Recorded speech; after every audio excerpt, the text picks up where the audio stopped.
So today's video is going to be extra special, extra special, because it's going to be a review, it's going to be a wear test, a lip swatch, and a special offer.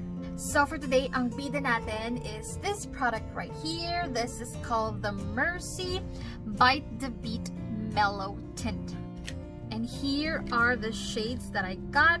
I'm supposed to introduce these to you guys like nung March pa. But then nagkaroon ng lockdown, so alam mo, hindi ako nagkaroon ng pagkakataon. And now that we're slowly bouncing back, I think it's time for you to know these products. Kung hindi niyo pa alam, itechiwa, okay? So this is what the box looks like. It's all Korean, you guys. So hindi ko rin ma-explain sa inyo ano nasa box. Pero, ayan siya. It's chocolatey, it's classic, you know, black and brown. And then, eto yung itsura ng kanyang packaging. Meron siyang Merzy na name. And then, when you open it, ayan siya. Yan ang itsura ng kanyang applicator. So these are cream tints, not necessarily like liquid lipstick. Well, probably pwede na rin siguro matawag na liquid lipstick or lip cream kasi ganyan yung consistency niya, creamy. And very comparable siya sa Sunny's Face Lip Dip and sa Happy Skin Mallows, yung Mellow Tint. Pero ang pinagkaiba is these are super pigmented, like way pigmented than those two, yung sa Sunny's Face and sa Happy Skin. Pero yung formula niya, it's very creamy, madaling mag-glide, it's non-drying, at yung nga opaque yung color talaga, like yung pigment niya is super. It's not necessarily transfer proof, pero long-lasting siya sa lips at nag-iiwan siya ng tint. Like right after mo i-apply, just let it set, don't do anything for a couple of hours, and then pag kumain ka, mag-iiwan pa rin naman siya ng tint and everything. But before I show you yung lip swatch nito, panoorin muna natin yung wear test na ginawa ko na way back pa, kasi nga diba, sabi ko sa inyo, dapat matagal ko nang pinakita sa inyo to.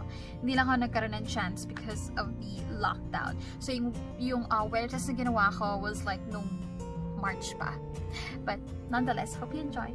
So it's supposed to be really fluffy, really soft wearing and light on the lips, but the question is, how long lasting is it? So I'm going to apply these on my lips, and then I'm going to do a wear test, and i-apply ko rin pa siya sa cheeks ko kasi parang meron ako mga nakita na nilagay din nila sa cheeks nila. So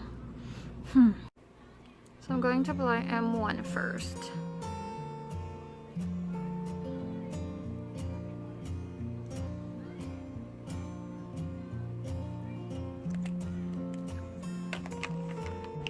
And then M4.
For breakfast, we have Starbucks, and I'm having an iced caramel macchiato. And check this out, guys. This is mine. This is a reusable tumbler. You can get this at Starbucks. Additional 100 pesos lang kapag umorder ka ng grande na drink. So, 100 or 150 pesos, parang ganun. And I suggest you do it para alam mo yun, reusable na siya. So, every time mo order ka ng coffee, iced coffee, or, you know, frappuccino, you can just use this reusable cup. Less, ano siya, less plastic usage, diba?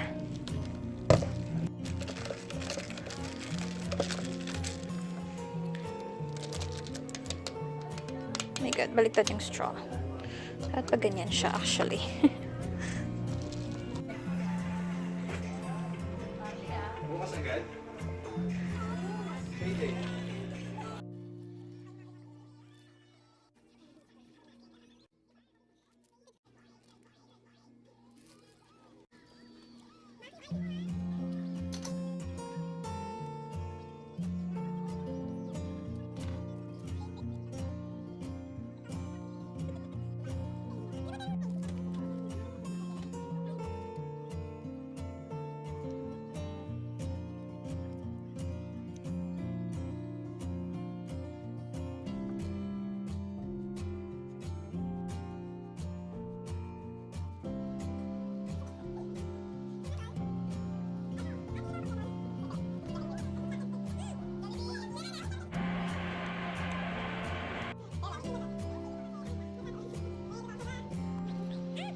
Siya. May 2 years siyang naging boyfriend ng college, is bad boy. Parang ganun. Parang yun yung sinasabi niya sa... Ayan na nga guys, hindi siya kiss-proof or whatsoever, pero long-lasting lip cream siya, and it's very, very comfortable on the lips. Moisturizing even actually, I don't know why. Pero hindi siya nakaka-dry ng labis. So I do recommend that you try this, and I'm giving you a chance to try these, you guys. Try these at a discounted price. Original price ito sa Charis shop is 630, but if you're gonna go to my shop, you're gonna get it for just 500 pesos. Plus, meron ka pang libreng Inga Fiber Tattoo Mascara, plus free shipping. Yun yung the best one, guys. Free shipping. Oh my god. So again, discounted price, just 500 pesos.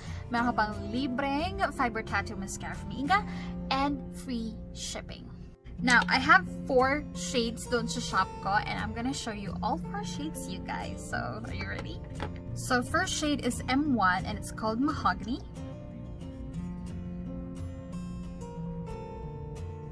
So, para siyang burnt orange.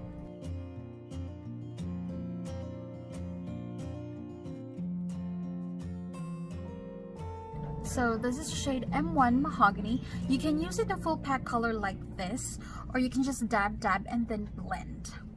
And then eto siya pag blended out. If you want to use it as a blush, that's okay. And meron siyang sheen effect.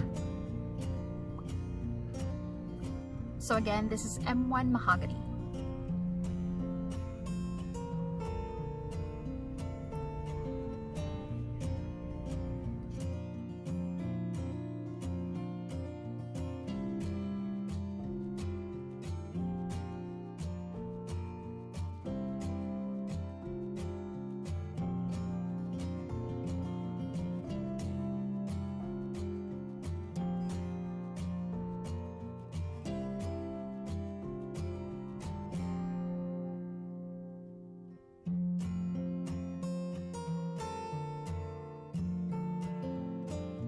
Next shade is M2 in Jane Shelley. Ayan. So, eto burnt orange with red undertone. Eto brown. And then, eto naman siya blended out.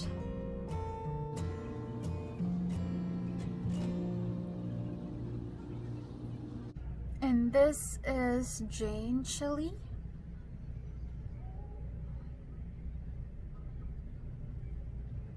Ito siya blended out.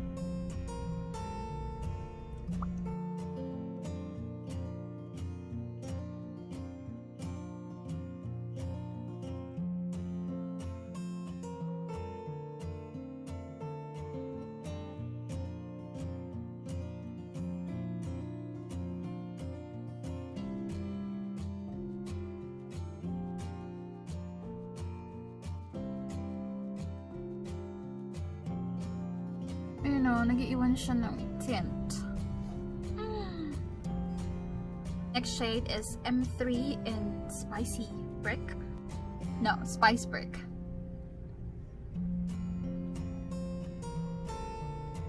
Okay. So, eto, may red undertone, brown undertone. Eto talaga, peachy. Ayan o. This one is brighter than this one.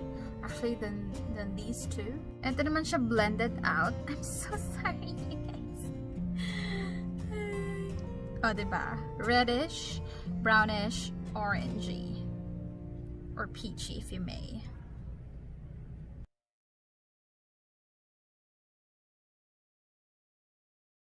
So this is M3 and Spice Brick.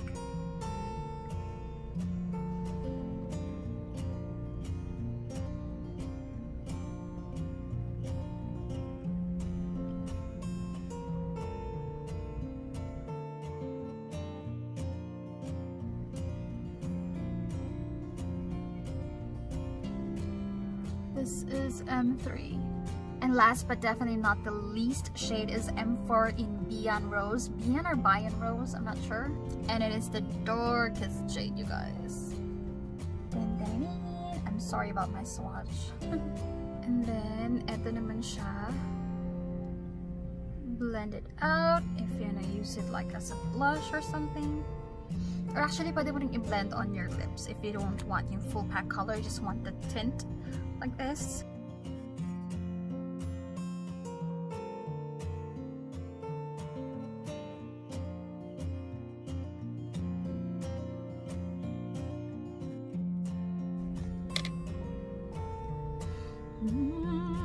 It's so pretty.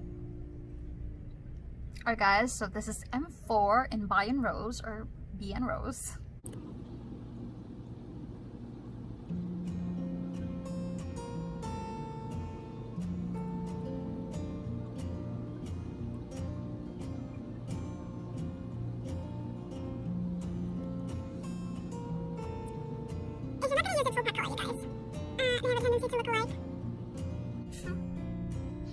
So, ayan ang mga shades side by side. Again guys, I do recommend that you try these. Link down below ng Charis shop ko. 500 pesos, that's like 21% off. Free Inga Fiber Tattoo Mascara. And the best part is free shipping. So guys, sana nag-enjoy kayo for today's video. Link down below. Again, ng aking Charis shop. So, go, go, go, so go. Thank you so much for watching guys, and I'll see you in the next one. Bye bye. So what I like to do is give M3 in Spice Brick, then I get M4.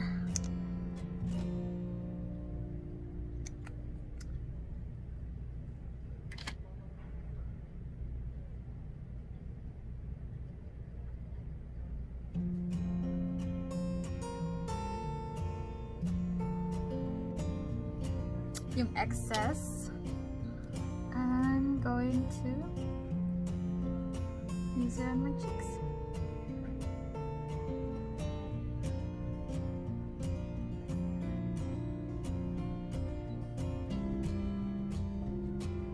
So that is for our bonus clip.